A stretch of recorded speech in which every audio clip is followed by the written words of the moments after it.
She was face down in a flooded drainage culvert at 2 in the morning, with her hands bound behind her back and the water still rising. No phone, no ID, nothing except a Navy SEAL badge sewn into the lining of her jacket, and one waterproof drive that contained 4 months of evidence that powerful people had already tried to bury along with her. Officer Jake Mercer did not know any of that yet. All he knew was that Ghost had stopped in the rain and made a sound he had never made before. And in 2 years of working together, Ghost had never once made a sound about the wrong thing. Drop your city in the comments right now. Subscribe and stay until the very end, because what this woman was carrying in her jacket lining was going to bring down someone nobody in this county ever suspected.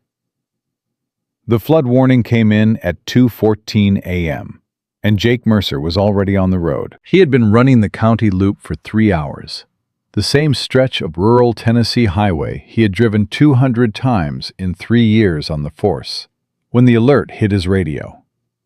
Flash flood watch upgraded to warning. Harlan Creek Basin, significant upstream rainfall. Water rising fast along the Route 9 corridor. His sergeant's voice came through flat and routine, the way it always came through at this hour. Check the low bridges. Make sure nobody is stranded. Be careful, because that stretch floods faster than people expect. Jake acknowledged the call and turned south. Ghost shifted in the rear compartment. That was the first sign. Not a sound, just a shift. The specific repositioning of an animal that had read something in the change of direction and was already orienting toward whatever the night had decided was going to matter. Jake had learned, over 2 years of partnership, to treat Ghost's adjustments the way he treated his own instincts. Not as noise, as information. The rain was coming down hard enough to make the wipers work for it. Jake could hear Harlan Creek before he could see it. The low, sustained roar that did not sound like weather, that sounded like intention, like something that had decided to take up more space than it had been allocated. He pulled over at the Route 9 embankment and killed the engine. He opened Ghost's compartment without saying anything. Ghost came out and did what he always did first. He stopped. He read the air. He made his assessment before he moved 1 inch in any direction. Jake stood in the rain and watched the dog and let him work, because rushing Ghost's read had never once made anything go better. Ghost's ears went forward. His nose went into the wind coming east off the creek. Then he made a sound. Jake had heard Ghost bark at suspects. He had heard him bark at hidden narcotics and at doors he was about to go through, and at the specific frequency of a threat that was close enough to require immediate communication. He had heard every sound this dog made in 2 years of working together, and he had learned what each one meant. This sound was different. It was shorter and sharper, and it did not carry the quality of warning that his other sounds carried. It carried something closer to urgency. The vocalization of an animal that had found something that could not wait and was not interested in debating the point. Jake moved. Ghost took him down the embankment toward the concrete culvert beneath the collapsed section of the Route 9 bridge. The water was high and dark and moving fast, and the concrete was slick with rain and mud, and Jake kept one hand on the embankment and his flashlight in the other, and followed the dog, because following the dog was the decision he had made 2 years ago and had never once regretted. He saw her at the same moment the flashlight found her. Face down, half submerged. The water was at her chin and still rising. Her arms were behind her back, wrists bound with the kind of tactical cord that did not come from a camping store. She was not moving. She was not calling for help. She was alive only because the culvert wall had caught her and held her, and the water level had not yet reached the point it was still moving toward. Jake went in without finishing the thought of whether it was a good idea. The creek water hit him cold and immediate.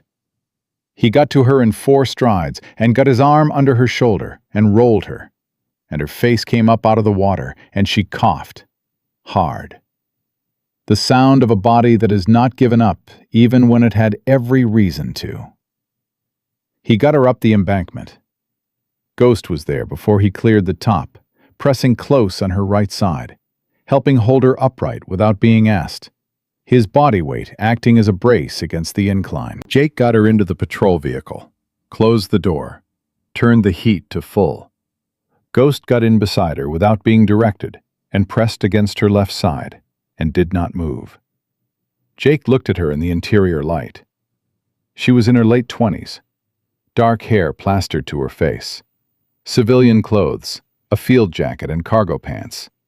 The kind of clothes that were not hiking clothes, but were not random either. They were chosen by someone who needed to move without being noticed. Her wrists were marked from the cord. Her breathing was ragged but present. Her eyes opened. She did not look at the ceiling the way people look at the ceiling when they are disoriented. She looked at Jake, direct and immediate, the way a person looks when their mind has come back online before their body has, and they are already running an assessment. "Is your radio on?" she said. Her voice was wrecked from the water, but the words were clear. "Yes," Jake said. "Turn it off." He looked at her. "Turn off your radio and do not call dispatch," she said. "Not your dispatch, not county, not anyone on your department's network. Not until I tell you what I need to tell you." She held his eyes with the specific steadiness of a person who has been face down in a flooded culvert and has woken up, still running an operation. "The person who left me in that water knows your department's radio frequency, and they are monitoring it right now." Jake looked at his radio.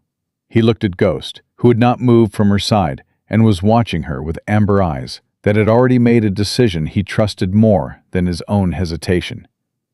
He reached over and turned the radio off.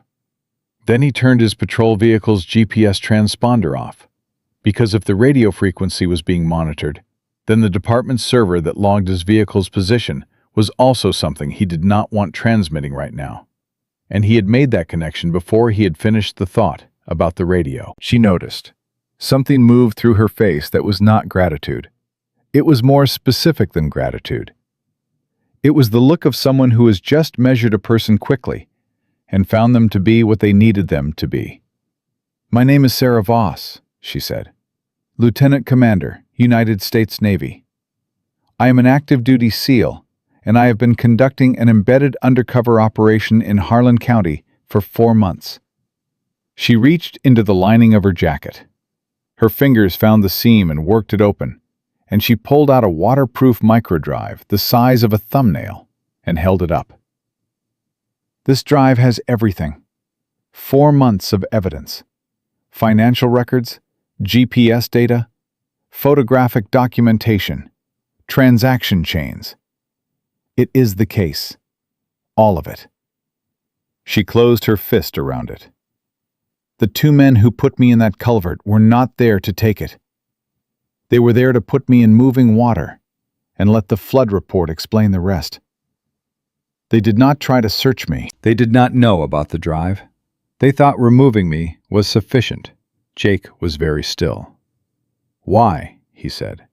"Because tomorrow I was scheduled to pull the final transaction record from the warehouse system on the Southern Industrial Corridor.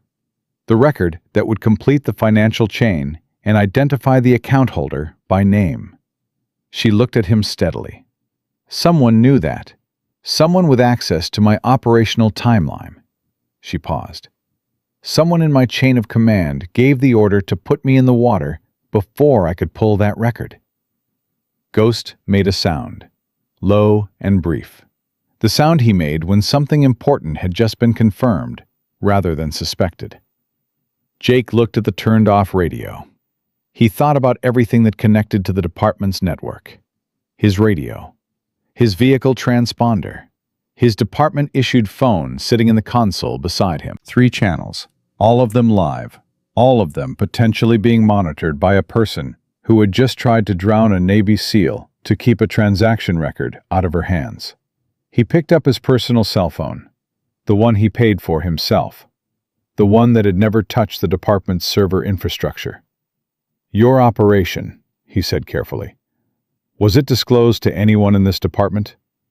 Sarah looked at him, the look of a person who has been waiting for this specific question and is deciding how to answer it with the precision it requires. "One person," she said. "Standard federal protocol. A local law enforcement contact was required for an embedded operation of this scope." She paused. The disclosure was limited: name, cover identity, operational sector. Nothing about the target, nothing about the evidence chain. She held his eyes. "The contact was your deputy chief." The rain came down. Ghost shifted against her side. Jake did not say Walter Crane's name out loud. He thought it, and he held it, and he looked at the turned-off radio, and he thought about 22 years on the force, and Little League coaching, and the commendation that was framed on the wall above his desk at home. He thought about all of that, and then he said, "Who do you call right now? If you could call one person you are certain is clean." She answered without hesitating. "Diane Cross, NCIS. She was not read into this operation. She has no connection to the local disclosure. She does not know I am in Harlan County." A pause. "She is the one person I have never had a reason to doubt." "Number," Jake said. Sarah recited it from memory. Jake dialed. The call connected on the third ring, and the voice on the other end was alert in a way that said the person had not been asleep and had been waiting for something. And what it was, Jake could not know. But he understood from the quality of that alertness that he was calling the right person at the right moment. He spoke for 90 seconds, clean and factual. Canine Patrol Officer, Harlan County. He had pulled a Navy SEAL out of a flooded culvert, with her hands bound behind her back. She was alive and communicating. The operation had been compromised from inside the chain of command. He had turned off his radio and his vehicle transponder, and he was calling from a personal device. Diane Cross was quiet for 4 seconds. Then she said, "Is she able to tell you who her clean contact is at the Naval Criminal Investigative Service?" "She gave me your number," Jake said. Another pause, shorter. "Keep her off every networked device. Keep your patrol radio off. Do not use your vehicle's GPS. Find somewhere that has no connection to local emergency services and wait for me." Her voice was controlled and very fast. "I am 3 hours from your location. Do not move her to any facility that runs through county or municipal channels." She paused 1 more second. "And the canine officer?" "Yes," Jake said. "You made the right call turning that radio off," she said. "Do not second-guess it." The call ended. Jake set the phone down. He looked at Sarah, who had been listening to his side of the conversation, with the focused stillness of a person who was running every implication of every word in real time, and was already 3 steps ahead of the conversation that had just finished. 3 hours, he said. "I know," she said. Ghost looked at both of them with amber eyes that were already oriented toward the windshield, toward the road ahead, toward whatever the next 3 hours were going to require. Jake started the engine. He did not know yet what was on the drive. He did not know yet whose name was on the account that Sarah had not been able to pull before 2 men put her in a culvert in the dark. He did not know yet how deep this went, or how many people inside the institutions he had spent 3 years working within had decided that keeping a pipeline running was worth more than a Navy SEAL's life. What he knew was that Ghost had made a sound that was different from the other sounds, and that was enough to have started everything. Jake drove without headlights for the first quarter mile, not because he had planned it, because he pulled onto the access road, and his hand went to the light switch, and something made him leave it. The same instinct that had made him turn off the radio. The same instinct that had made him turn off the transponder. The specific operational awareness of a person who has just understood that the normal rules of the situation have been suspended, and the new rules are being written in real time by whoever is listening to his department's network. Sarah noticed. She did not comment on it. That told him something. "Tell me about the operation," he said. She was quiet for 2 seconds. Not hesitation, assessment. Measuring how much he needed to know against how much time they had, and arriving at an answer that was all of it. 14 months ago, NCIS flagged a pattern in National Guard distribution manifests, she said. Military-grade equipment going missing from 3 staging facilities in this region. Body armor, encrypted radio units, night vision components, tactical medical supplies. She shifted in the seat. Ghost adjusted with her automatically, keeping his weight against her side. The quantities were too consistent to be mismanagement. The timing was too coordinated to be independent theft. Someone with institutional access was running a diversion pipeline, and someone with law enforcement access was keeping it invisible. How long before they traced it to Harlan County? 8 months. The pipeline's logistics pattern kept resolving to this corridor. The freight movement, the timing windows, the specific routes used. It all pointed to a staging operation inside the county's southern industrial zone. She paused. Naval Special Warfare Command authorized an embedded operation. 4 months in county, civilian cover as a logistics auditor for a regional freight company. Deep enough to access the warehouse system legally without triggering suspicion. And you reported your progress to your commander the entire time. Daily status reports. Leon Pratt, Commander, Naval Special Warfare Command Liaison Office in Nashville. He was the approving authority for the operation. Everything I found went to him first. Her voice stayed flat. The flatness of a person who has not yet said the thing that is going to cost the most to say. Jake waited. 3 weeks ago, I built a bypass protocol into the warehouse terminal system, she said. I had legitimate access to the building as a logistics auditor, and I used it to place a credential override that would allow me to pull restricted financial records on a return visit without needing new access authorization. She stopped. I did not tell Pratt about the bypass. I told him I was continuing my audit work. I did not explain the specific technique. She looked at Jake. I do not know why I did not tell him. Operational instinct. Something had been feeling wrong for 6 weeks, and I could not name it, and so I did not tell him. What felt wrong? Small things.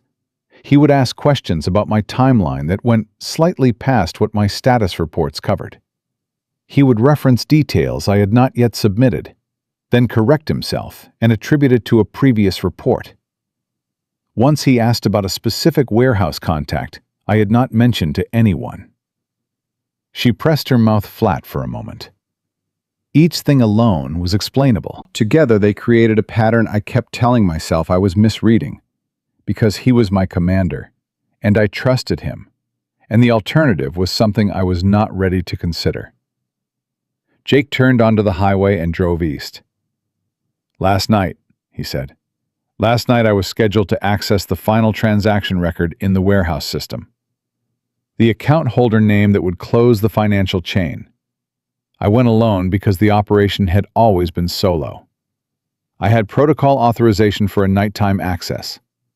Nobody except Pratt knew the specific timing. She looked at the windshield. 2 men were waiting on the access road. They took my phone. They took my credentials. They bound my wrists and drove me to the Route 9 bridge and put me in the water. She paused. They did not speak to me. They did not search me. They were not there to extract information. They were there to produce a body that a flood report would explain. The car was quiet for a moment. Then Jake said, "They did not know about the drive." No, the drive was sewn into the jacket lining 3 months ago. I never documented it in my status reports. It existed entirely outside the reporting chain. She held it up again and then put it back in her fist. Pratt knew I had built an evidence package. He did not know its physical form or location. He thought removing me would remove the case. He was wrong. Yes, Sarah said. He was. Ghost shifted. His head came up. His nose went toward the rear window. Jake checked the mirror. Headlights, a quarter-mile back. Moving at the same speed he was moving. Not gaining, not falling behind. The specific following distance of a vehicle that was not trying to close the gap, but was not willing to lose sight of him either. "We have company," he said. Sarah did not turn. "How long?" "Since the Mill Road junction." He kept his eyes on the mirror. "They picked us up when I turned off Route 9. They had eyes on the bridge," she said. "When I was not recovered from the water on schedule, they needed to understand what happened. They are not moving on us yet because they do not know what I told you. They need to know how much you know before they decide what to do about it." She paused. "Which means we have a window. The moment they confirm that I have passed the evidence and made contact with a clean channel, the window closes." "Cross is 3 hours out," Jake said. "I know." Sitting still for 3 hours gives Pratt 3 hours to move product out of that warehouse and destroy whatever I have not yet pulled. Sarah looked at him. Jake kept his eyes on the road. He was thinking about the bypass protocol she had built into the warehouse terminal 3 weeks ago. The one she had not told Pratt about. The credential override that was still active unless someone had discovered it and removed it, which they would only do if they had known it was there, which they would only know if Sarah had told Pratt, which she had not. "The bypass," he said. "It is still active," she said. "Most likely. The final transaction record, the account holder name, is in that terminal, accessible through the bypass without current credentials." She understood where he was going. "The warehouse is 6 miles south. If we move now, while they are still assessing the situation, before they understand that Cross has been contacted and the evidence chain is already moving through a clean channel." She stopped. "But the vehicle behind us follows every turn we make." "Ghost can clear a building in under 4 minutes, Jake said. "Certified entry and apprehension. 18 months of it." She was quiet for 2 seconds. "You are 25 years old," she said. "Yes." "You have been on the force for 3 years." "Yes." "And you are proposing to run a warrantless nighttime entry into a freight facility that is connected to an active federal investigation, with a surveillance vehicle 30 seconds behind you, to pull a transaction record that your department has no jurisdiction over, while your radio is off and your GPS is disabled and your backup is 3 hours away?" "Yes," Jake said. Ghost made the sound, the short, sharp one, the one that meant, "This is not a drill." Sarah looked at the dog for 1 full second. Then she said, "Turn left at the Mill Road." Jake turned. The vehicle behind them turned too. "The bypass access panel is on the east side of the building," Sarah said. "External, covered by a maintenance housing that looks like a junction box. The credential override sequence is 7 digits. I will give them to you when we are on foot." Interior layout. 1 main floor. Freight staging area takes up 60%. Office block is northeast corner. Terminal is the second workstation from the left along the north wall. She paused. "The office block has a fire door that locks from the inside.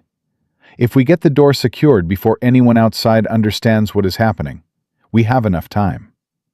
Jake pulled off the road without using his brake lights. He had cut the brake light connection in his first year on the force as a field modification that his sergeant had technically disapproved of, and practically ignored because there were situations where advertising a stop was the wrong operational choice. This was one of those situations. The surveillance vehicle passed the turnoff without slowing. They had 30 seconds before it circled back. Jake opened Ghost's compartment. "Clear," he said. Ghost was already moving before the word was finished. They went in fast. Sarah at the access panel, fingers on the 7-digit sequence, moving with the focused efficiency of a person accessing a system they had built. Jake behind her, Ghost ranging wide to the right, reading the building from the outside before he went in. 14 seconds at the panel. The maintenance housing clicked open. The bypass credential activated. The door opened. Ghost went through first. Jake followed with his hand on his sidearm and his eyes tracking the angles Ghost was not covering. Behind him, Sarah pulled the fire door shut and threw the interior lock, and the sound it made was a solid mechanical finality that said nothing was coming through that door for at least the time they needed. 4 minutes. Ghost cleared the building in 3 minutes and 40 seconds. Empty. Nobody inside. The freight on the floor was exactly what the manifest would describe. The office block was locked, and Sarah bypassed it in 18 seconds, with a technique Jake did not ask about, and filed away for a later conversation that he was already looking forward to. The terminal came online. Sarah pulled the final transaction record in under a minute. She read the name on the screen. She went completely still. Not the stillness of surprise, the stillness of a person who has been running a calculation for 6 weeks and has just received the number that makes every previous piece of the equation resolve into a single, clear answer that is worse than any of the possible answers she had been willing to consider. Jake watched her face. "It is not Crane," she said. He had not realized how much he had been holding his breath until it came out. "The account," she said, and her voice had gone to a place that was past flat, past controlled, into the specific register of a person delivering a fact they are still in the first seconds of fully believing. "The account is registered to a holding company in Nashville. The beneficial owner of record is Commander Leon Pratt." The room held that for a moment. "Your commander," Jake said. "The man who approved my operation," she said. "The man who received every status report I filed for 4 months. The man who asked me 8 days ago how close I was to the account holder name and told me I was doing important work and to push harder." She pressed her hand flat against the terminal for 1 second. Then she straightened. He was not encouraging me. He was measuring how much time he had. Jake looked at Ghost, who had returned to his left side and was watching the fire door with amber eyes that were telling him the window they had was closing. He pulled out his personal phone and called Diane Cross. She answered before the second ring. "We have the name," Jake said. "It is not local." Cross did not speak for 3 seconds. Then she said, "Say the name again." "Leon Pratt," Jake said. "Commander, Naval Special Warfare Command Liaison Office, Nashville. The account is in his name through a holding company. Sarah is looking at the record right now." Another pause, shorter. The pause of a person who has just received information that confirms a suspicion they have been carrying and did not want to be right about. "How complete is the chain?" Cross said. Jake handed the phone to Sarah. Sarah looked at the screen one more time before she spoke. She had been a SEAL for 6 years. She had operated in 3 countries under conditions that required her to compartmentalize things that would have broken most people. She looked at Leon Pratt's name on that terminal, and she did what she always did when the hardest thing became undeniable. She processed it, closed the door on what it felt like, and moved directly into what it required. "The chain is complete," she said into the phone. 3 shell entities tracing to a single beneficial owner, Pratt. The financial records on the drive cover 31 months of transactions. The terminal record I just pulled covers the final leg. Combined with the GPS data and the photographic documentation I have been building for 4 months. This is a prosecutable case, with or without my testimony." She paused. "With my testimony, it is airtight." "He filed a status report on you this morning," Cross said. 6 hours after you went into the water. He reported you as proceeding normally." The office block went quiet. Jake watched Sarah's face process that. Not visibly. The processing happened somewhere behind her eyes, in a place she kept sealed from the outside. What came through was just the jaw tightening by a fraction, and then releasing. And then her voice continuing at the same register it had been at before. "He needed time," she said. "He could not report me missing until he had confirmation I had not survived." Because a missing SEAL triggers a different response protocol than a SEAL who is proceeding normally. She looked at the terminal. "He miscalculated the timeline." "Because of the dog," Cross said. Sarah looked at Ghost. Ghost looked back at her with amber eyes that did not require the acknowledgement and were not going to perform humility about it. "Because of the dog," Sarah confirmed. "I need you out of that building," Cross said. "Right now. Not because of the surveillance vehicle. Because Pratt received an alert 4 minutes ago that his 2 contractors have not reported in on schedule. He is going to assume the operation failed, and he is going to start moving. He has network contacts at the warehouse, and if they are still on site when his alert goes out, they are going to be told to sanitize the freight records and clear the facility." Jake was already moving to Ghost before Cross finished the sentence. "How long before his network contacts receive the order?" Jake said. Cross calculated. 7 minutes. Maybe 10 if he tries to reach the contractors directly first before escalating. Jake looked at Sarah. "The freight records, are they in the terminal system?" "Separate server," she said. "Maintenance room at the back of the freight floor. It runs on a local network, not connected to the primary system." She was already reading the floor layout in her memory. If someone sanitizes it manually, they need physical access to the server hardware. It is not something you can do remotely. "How long to copy the freight records to the drive?" 3 minutes if the transfer rate is standard for that hardware generation. She held his eyes. "But if Pratt's contacts are still in the building, or arrive while we are in the maintenance room, we are in a closed space with one exit, and Ghost has not cleared it." "Ghost will clear it before we go in," Jake said. She looked at the dog for 1 second. Then she said, "Maintenance room is north end of the freight floor. Red door. It is not locked." They moved. Ghost went through the freight floor in 2 minutes and 8 seconds. Jake tracked him through the space with his hand on his sidearm and his eyes covering the angles and his breathing controlled and deliberate, the way he had learned to breathe when things were moving fast and mistakes had weight.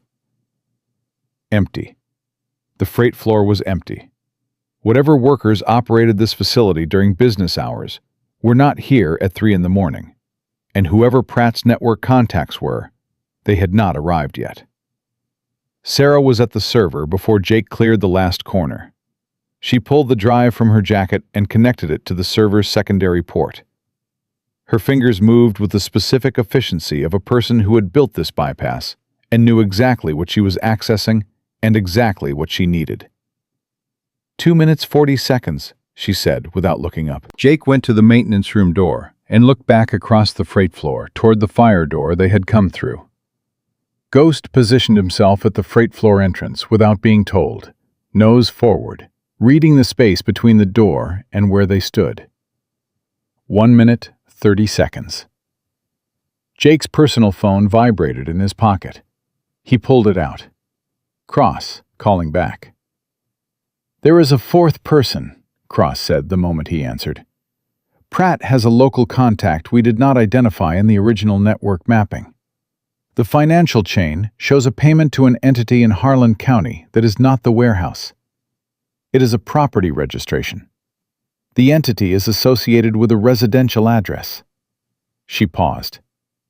"The address is registered to a Walter Crane. Jake did not move. He did not breathe for exactly 2 seconds. "Say that again," he said.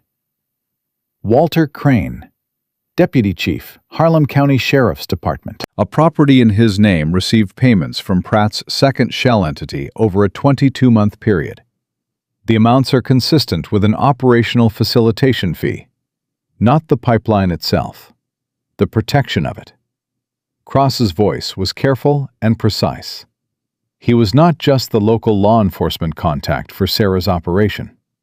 He was the reason the operation needed protection in the first place. He knew she was here because he helped design the architecture that made sure she would never find what she was looking for. 40 seconds on the transfer. Jake looked at the turned-off radio on his belt. He thought about 22 years on the force. He thought about the commendation on his wall. He thought about the way Crane had patted his shoulder after his first solo K-9 deployment and said, "You made the right call."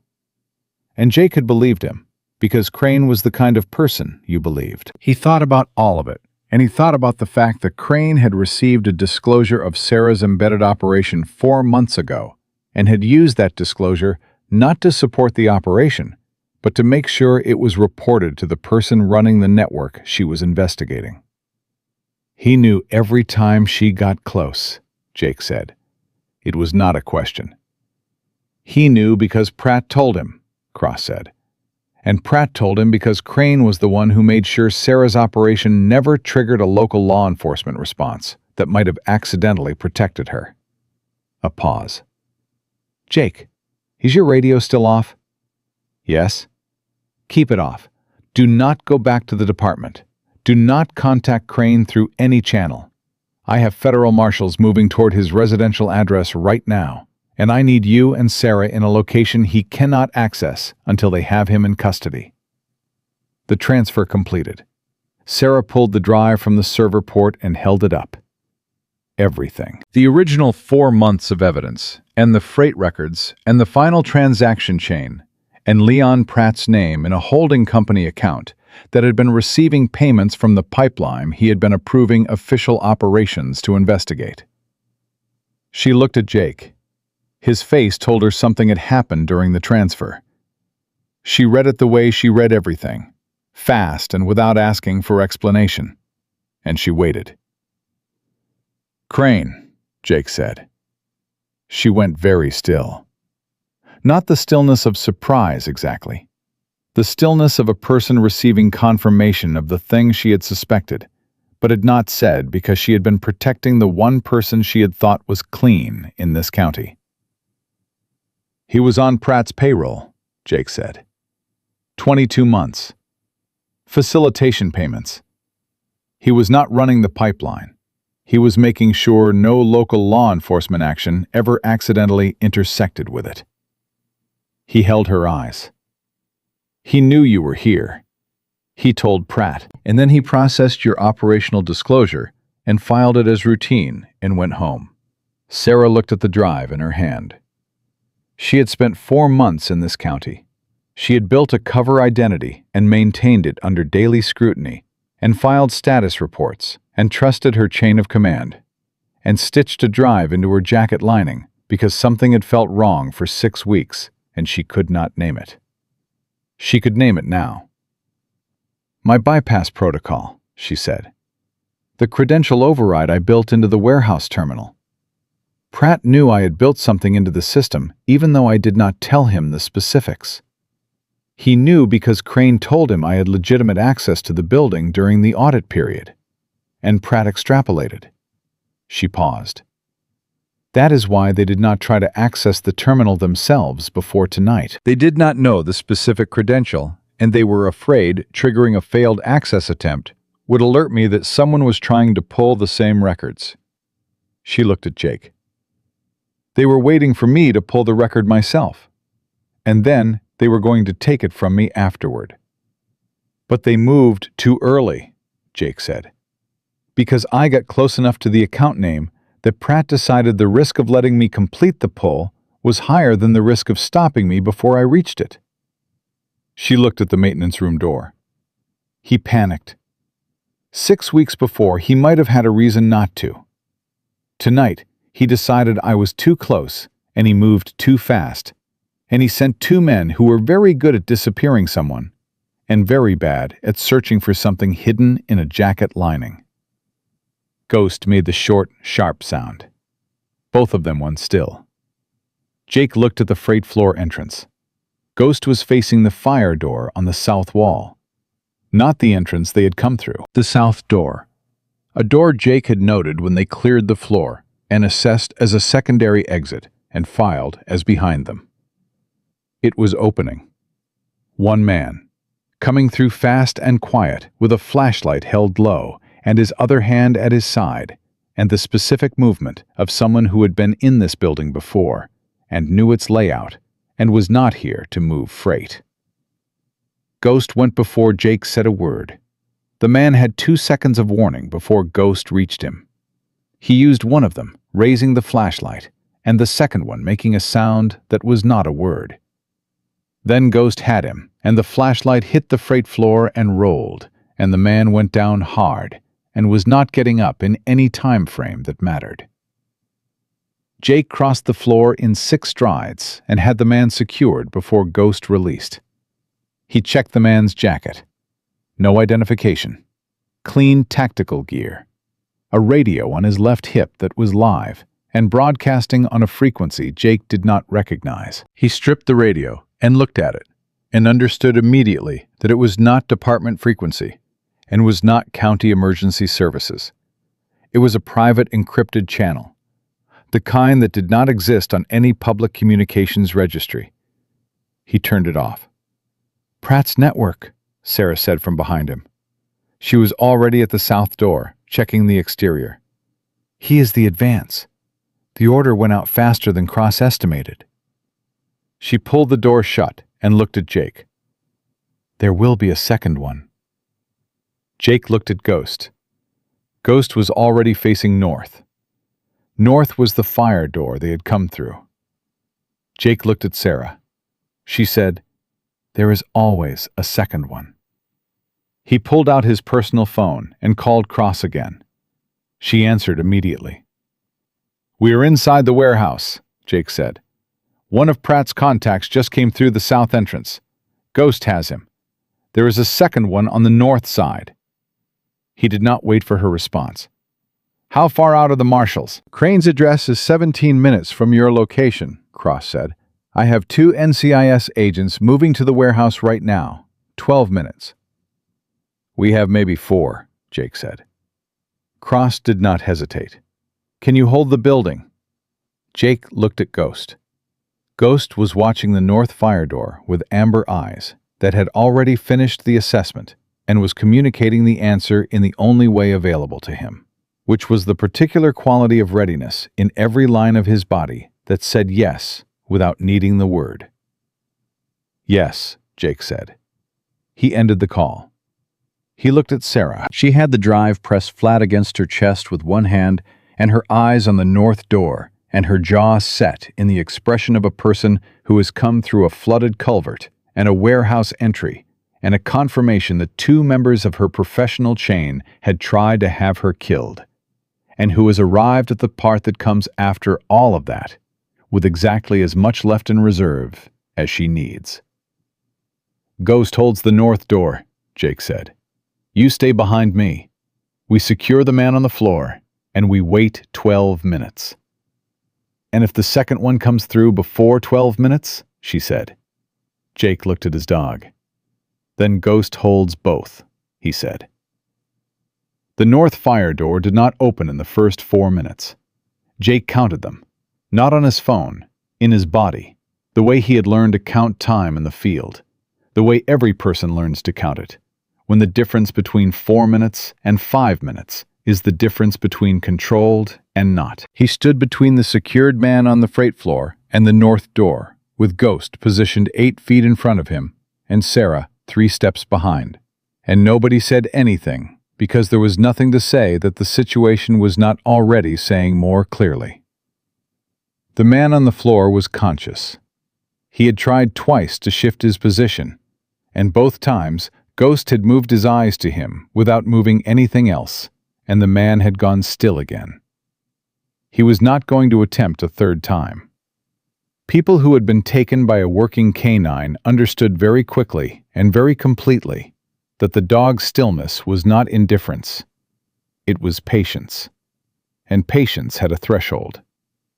3 minutes, 40 seconds.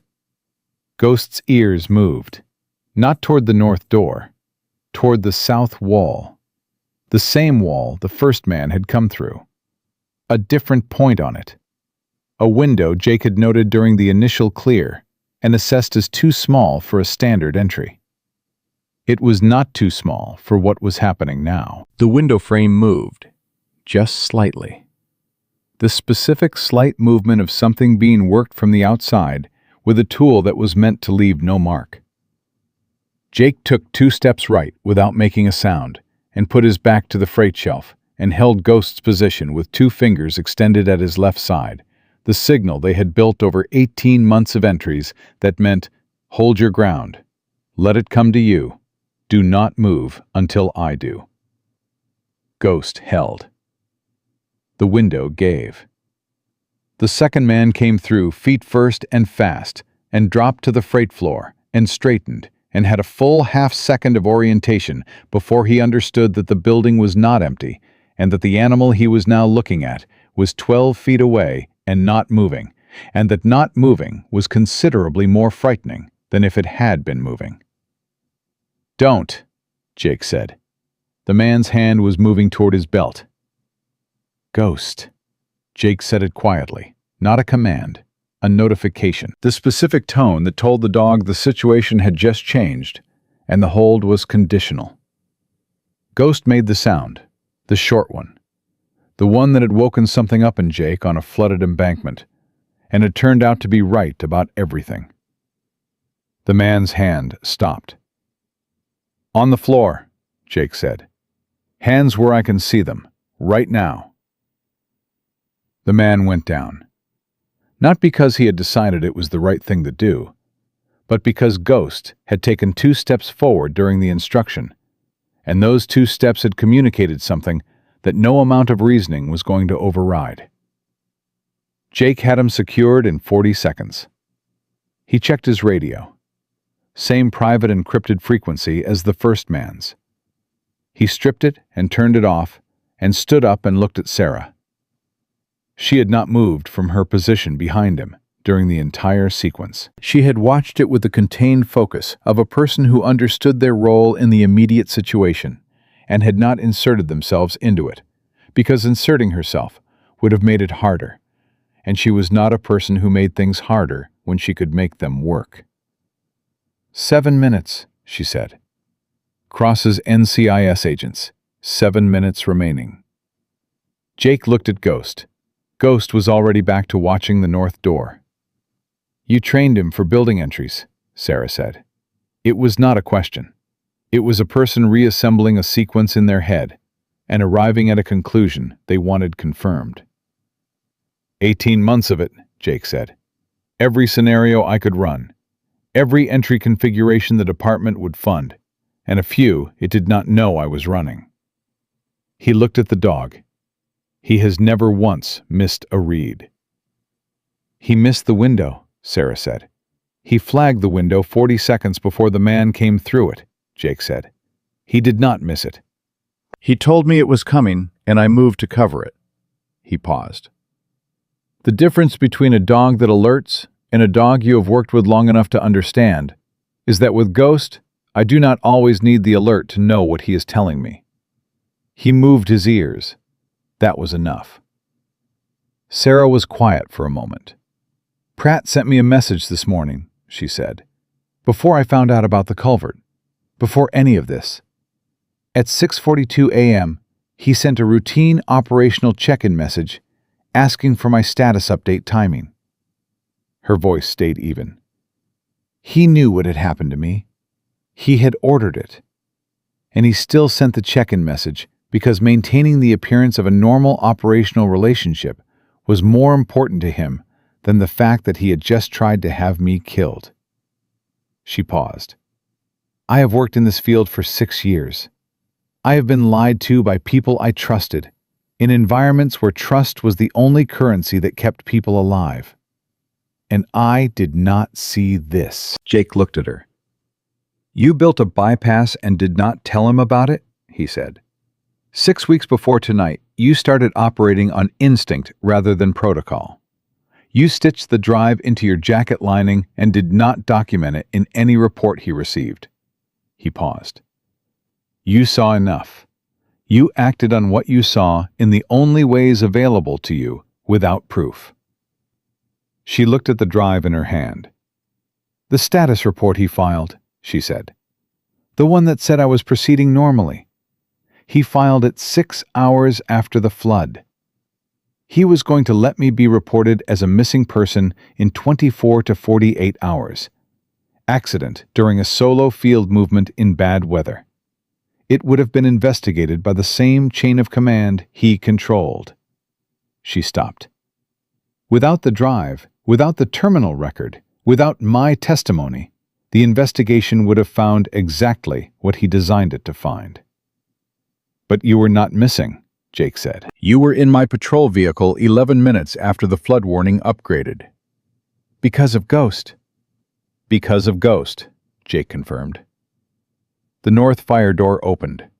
Not a second man. The movement was different. Slower. Deliberate. The movement of a person who was announcing themselves rather than breaching. Cross came through first, with her badge held at shoulder height, and 2 NCIS agents behind her, both in tactical vests, moving with the contained efficiency of people who had been running hard for 3 hours and had arrived ready. She saw the 2 men on the freight floor. She looked at Jake. She looked at Ghost. She said, "He said 12 minutes." "You said 12 minutes," Jake said. "We had 10. Cross looked at the drive in Sarah's hand. Sarah held it out. Cross took it and held it for a moment with the specific quality of attention a person gives to something they have been chasing in the dark for a long time and have just been handed in a warehouse at 3:40 in the morning by someone who was supposed to be at the bottom of a flooded culvert. "The chain is complete," Sarah said. "Terminal record confirmed Pratt as the beneficial account holder. The freight records from the server are on there too.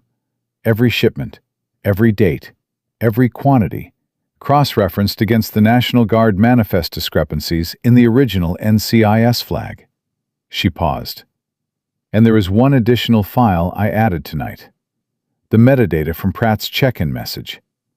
Timestamp, server routing data, the specific operational communication code he used that proves he was aware of my active status at 6:42 this morning and filed a false status report to cover it."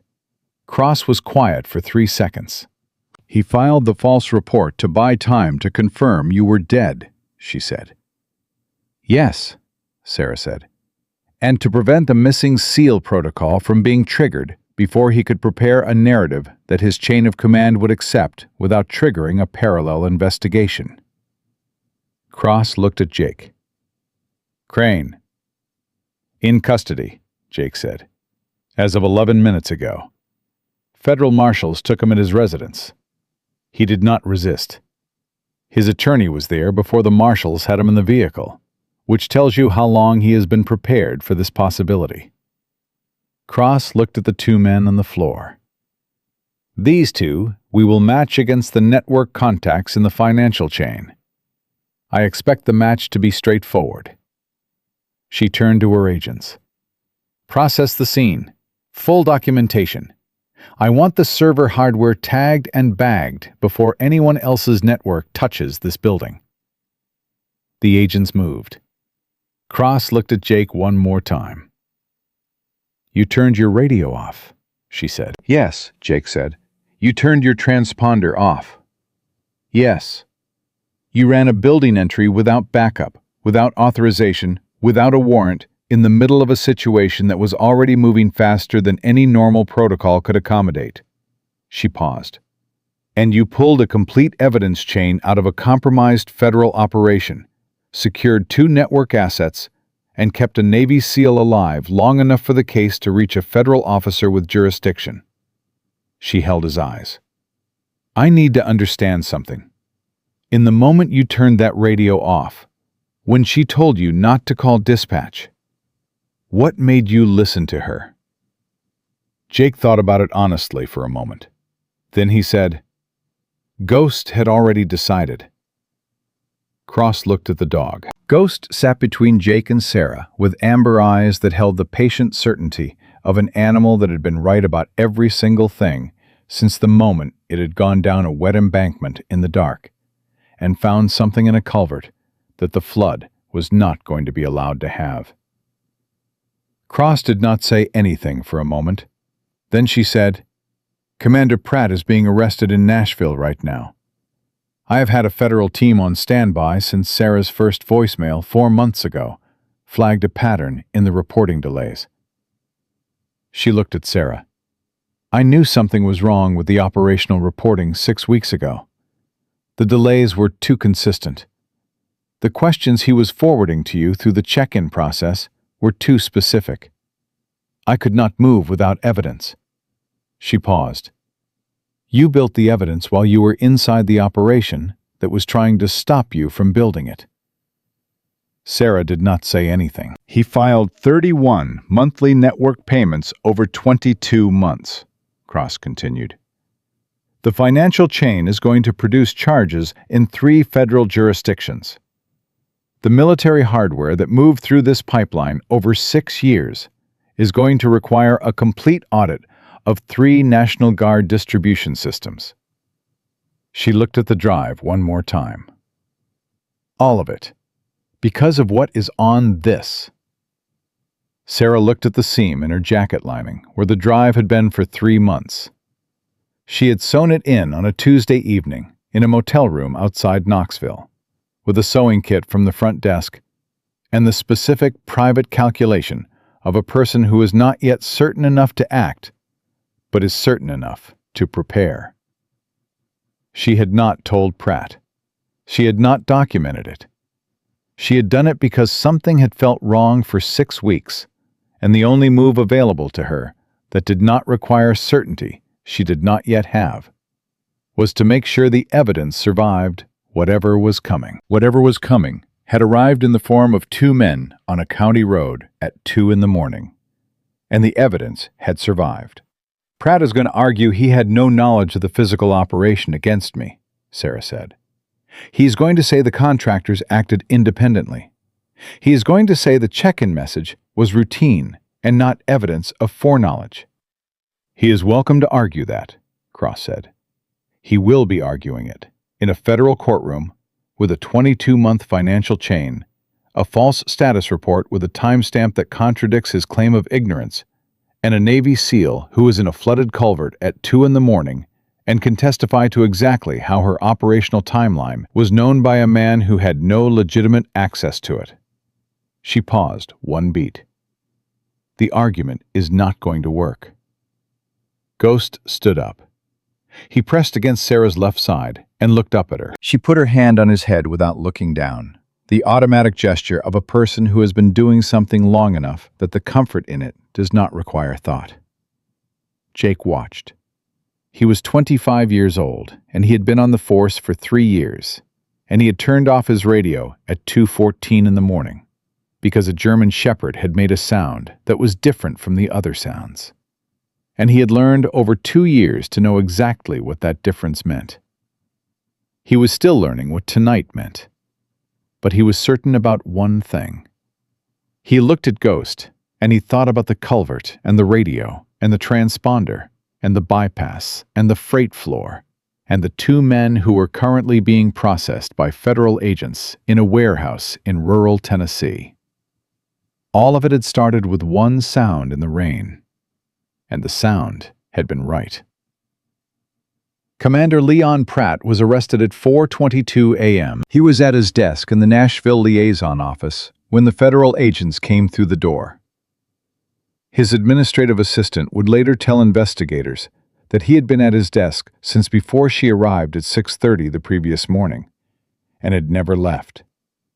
That he had appeared completely normal, that he had asked her to bring him coffee at the usual time, and had said thank you the way he always said thank you, and had shown no indication that anything in his life was different from any other day.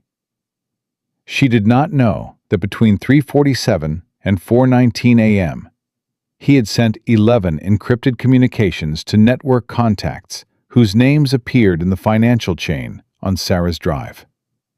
She did not know that each of those communications was an attempt to collapse a 22-month pipeline before the federal case that was already moving could reach it. She did not know that by the time he sent the 11th message, every contact he reached had already stopped responding, because every contact he had in Harlan County was already in federal custody or had gone dark in the way that people go dark when they understand that the structure they were operating inside has been removed from under them while they were standing on it. Cross told Jake about the arrest at 5:11 a.m. from the NCIS field office in Knoxville, where she had taken Sarah for formal debriefing and medical evaluation. Jake was in the parking lot of the Harlan County Sheriff's Department, sitting in his patrol vehicle with Ghost in the rear compartment and his personal phone in his hand, and his department radio still off. He had not yet decided when to turn it back on.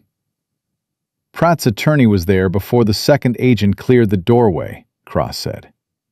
He has had counsel on retainer and a prepared response strategy for at least 6 months, which tells you he has known for at least 6 months that this was a possible outcome and has been preparing for it rather than stopping it. He kept the operation running even after he knew NCIS was looking at the manifest discrepancies, Jake said. He was the NCIS liaison contact for the manifest review, Cross said. He positioned himself to oversee the investigation into his own pipeline. He knew what NCIS had, he knew what they were missing, and he managed the investigation's pace to make sure it never developed the specific evidence it needed to reach him. She paused. Until Sarah built it herself from inside the operation he was supposed to be protecting. The status report, Jake said, filed at 6:47 a.m. We have the server timestamp, the access credential log, and the device ID of the terminal he used. He sat at his desk and filed a routine operational update on a SEAL he had arranged to have killed 3 hours earlier. And he did it with the same credential and the same formatting and the same reporting language he had used for 4 months. Cross was quiet for 1 second. That document is going to be in front of a federal jury for longer than anything else in this case. Jake looked through the windshield at the department building. He thought about walking back in, about turning on the radio, about the specific conversation he was going to have with a department that had spent 22 months employing a deputy chief who was on the payroll of a military commander running a hardware diversion pipeline. About what that conversation looked like when the person having it was 25 years old and had spent the night with his radio off. Crane, he said. Cooperating, Cross said. He asked for his attorney, and then he asked the attorney to wait outside, and he talked for 40 minutes. He talked because Walter Crane is a man who has been doing something he knew was wrong for long enough that he has been waiting for someone to give him a direction to walk in. A pause. He is not going to minimize what he did. He told the marshals exactly what he was paid to do, and exactly how he did it, and exactly how many times he processed an operational disclosure, and passed the details directly to Pratt. She stopped. He said he never thought it would go where it went, that when Pratt told him to stop filing any local response to the warehouse sector, he thought it was about protecting a federal investigation from accidental interference. He did not know, or he told himself he did not know, that the investigation he was protecting was into the operation he was facilitating. He knew enough, Jake said. Yes, Cross said. He knew enough. And that is going to be in front of a jury, too. Jake sat in the parking lot for another 3 minutes after the call ended. Ghost was quiet in the rear compartment. Not sleeping, just present. The particular quality of stillness that this dog maintained when the situation was still resolving and he was waiting to see what the next thing would require. Jake turned the radio back on. The department frequency came alive immediately, with the normal pre-shift traffic of a county department coming into the morning. Traffic calls, a property check on the East Corridor, the overnight sergeant running through the handoff log. Ordinary things. The sound of an institution continuing to function while one of its members was currently being processed in federal custody 40 miles away, and another was sitting in a parking lot deciding how to walk back through its front door. He walked through it. His sergeant was at the front desk when he came in. 43 years old, 17 years on the force, a man who had supervised Jake's first 6 months, and who had a particular way of looking at people that could not be described as anything other than reading. He looked at Jake now. He looked at the dried creek mud on Jake's uniform pants. He looked at the way Jake's radio was on, but his transponder had clearly been off for several hours, based on the gap in the overnight positioning log that the sergeant had been looking at for the last 90 minutes. "Long night," the sergeant said. "Yes, sir," Jake said. "Anything I need to know about right now?" Jake thought about all the things the sergeant needed to know about Leon Pratt and Walter Crane, and a Navy SEAL who had been in a flooded culvert 4 hours ago and was currently in an NCIS field office in Knoxville, with a drive that had just ended a 6-year military hardware pipeline. About a federal case that was going to touch this department in ways that would require a complete review of its operational disclosures for the last 2 years.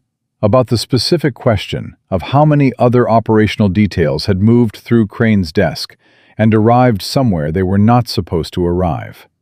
"A federal case closed last night," Jake said. "NCIS will be in contact with the department this morning. They are going to need access to the operational disclosure records from the last 2 years. He held the sergeant's eyes. "Deputy Chief Crane is in federal custody in connection with that case." The sergeant looked at him for 3 full seconds without saying anything. Then he said, "You turned your radio off." "Yes, sir." "And your transponder." "Yes, sir." The sergeant looked at Ghost, who was standing at Jake's left heel in the front entrance of the Harlan County Sheriff Department at 5:40 in the morning, with dried creek mud on his paws and amber eyes that communicated nothing except complete readiness for whatever came next. "I am going to need a full report," the sergeant said. "Yes, sir," Jake said. "I know." The trial took 7 months. Jake testified for 2 days. He was the youngest person in the witness chair, and the defense teams for both Pratt and Crane spent considerable time attempting to establish that a 25-year-old patrol officer who had turned off his radio and his transponder and run an unauthorized building entry was not a credible witness to anything.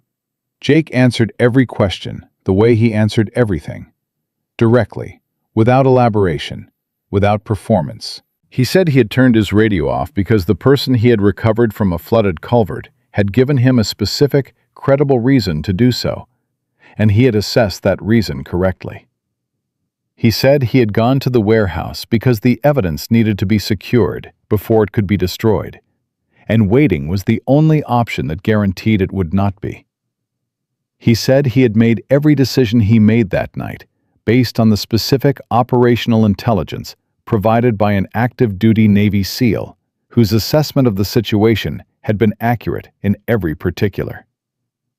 The defense attorney for Pratt asked him what qualified him, at 25, with 3 years on the force, to assess an active federal operation and override standard protocol. Jake said, "My dog told me she was telling the truth." The courtroom was quiet. The attorney did not follow up. Sarah testified for 6 days. She walked the jury through 31 months of financial transactions and 4 months of embedded operational work, and 1 night in a flooded culvert that should have ended the case, and did not. She testified with the controlled precision of a person who had been building toward this testimony since the night she stitched a drive into her jacket lining, and understood that the case had to survive, even if she did not. The jury convicted Pratt on 14 counts in 7 hours. He received 23 years. The financial chain produced charges in 3 additional federal jurisdictions, and the sentencing in those cases added 11 years. Crane received 9 years under a full cooperation agreement and emerged from the sentencing hearing with the expression of a man who has put down something very heavy in the wrong direction and is not sure yet what walking without it feels like. The 2 contractors received 12 and 10 years respectively. The 3 network contacts identified through the financial records received sentences between 8 and 15 years. The military hardware pipeline that Pratt had managed for 6 years was fully mapped by NCIS over the following 5 months. 41 individual shipments accounted for. 28 diverted items recovered. 13 remained unlocated, and the investigation into their whereabouts continued through the end of the following year. Jake was at the Pratt sentencing. He sat in the gallery in his dress uniform, and he watched the sentence come down, and he did not react visibly because he had never needed a verdict to feel like the work was real. The work was real at 2:21 a.m. on a wet embankment when Ghost made a sound that was different from the other sounds, and Jake went down into rising water without finishing the thought of whether it was a good idea. He went outside after.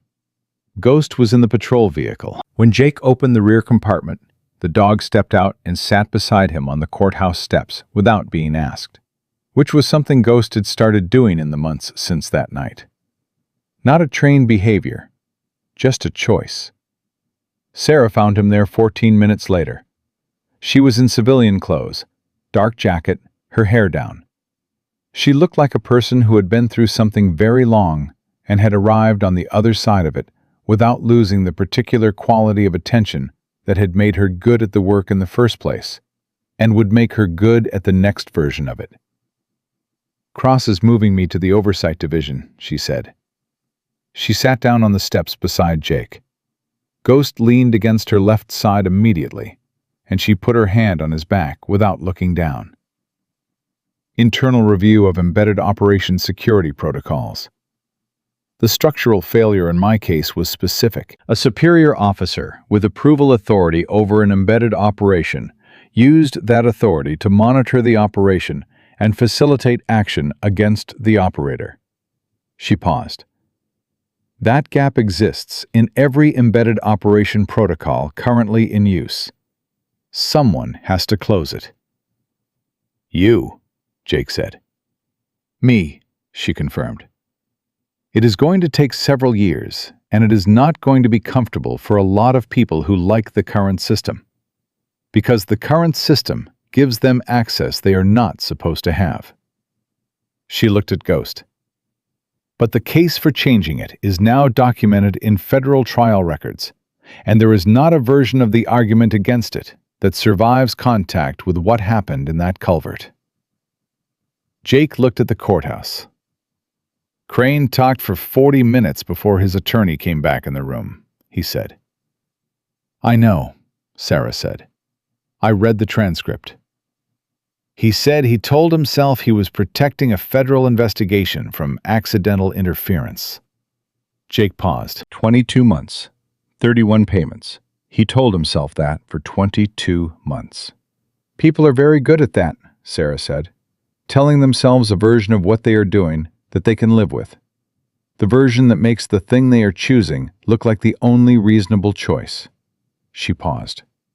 "The people who built this pipeline told themselves they were exploiting a procurement inefficiency, that the hardware was going to private security contractors who would use it more effectively than the National Guard units it was allocated to, that it was practically a public service." She looked at Jake. "None of that is true. But the version of themselves that they could live with required it to be true. So they made it true inside their own heads, and they kept going." Ghost shifted. He looked up at both of them, and then looked back at the courthouse steps, and then looked at Jake with amber eyes that communicated something that Jake had learned over 2 years to read without needing it translated. It was the look he gave when the immediate situation was resolved, and he was ready for whatever came next, and he was communicating that readiness to the person he had decided to spend his working life beside. "The culvert," Sarah said. Jake looked at her. "I went back to it last week," she said. "I needed to see it in daylight. I needed to see what it looked like when it was not the place where I was supposed to die." She was quiet for a moment. "It is just concrete and creek water and a corrugated pipe that is too small for what the county is routing through it. There is nothing there that says what happened." She looked at Ghost. "But the record is not in the concrete. The record is in 7 months of federal proceedings and 23 years of sentencing and a structural protocol review that is going to take several years and make several powerful people very uncomfortable." She paused. "And the record is in a German shepherd who made a sound in the rain at 2 in the morning that was different from every other sound he had ever made. And a 25-year-old patrol officer who had learned over 2 years to know exactly what that difference meant." Ghost looked at both of them. His amber eyes were steady and patient, and carried the particular quality of an animal that has done what it was built to do and has no need to discuss it further. Jake put his hand on the dog's head. Some missions ended with a commendation and a closed file, and a name added to a federal sentencing record. And some missions ended on courthouse steps in the Tennessee morning, with a Navy SEAL sitting beside a patrol officer who had turned his radio off and gone down a wet embankment in the dark because his dog had made a sound. And the absolute certainty that what Ghost had found in that culvert at 2 in the morning was not a mission that was finished the night it was found. It was a reckoning that had been waiting for exactly the right person to listen. Ghost had made the sound. Jake had listened. And nothing that came after was ever going to be the same. If this story moves something in you tonight, drop your city in the comments right now. If you believe that doing the right thing matters, even when the book says otherwise, type Amen below. Subscribe and stay with us, because the next story is already waiting, and it is one that needs to be told.